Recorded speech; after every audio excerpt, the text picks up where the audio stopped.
Inflammatory condition आहे कुणाची ॲल्व्हेओलाय of the lungs. एका पॅथॉजनमुळे होतो का? नाही होत. खूप साऱ्या पॅथॉजनमुळे होतो. मग कोणकोणते? व्हायरसमुळे होतो, बॅक्टेरियामुळे होतो आणि फंगामुळे होतो. व्हायरस कोणते? Influenza virus, para influenza virus, respiratory syncytial virus. Bacteria कोणता?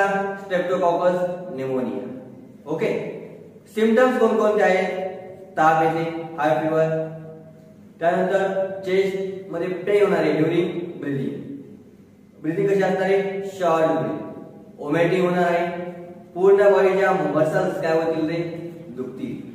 हे जे काही जॉइंट्स आहेत त्या जॉइंट्स मध्ये पण काय पेन होणार आहे.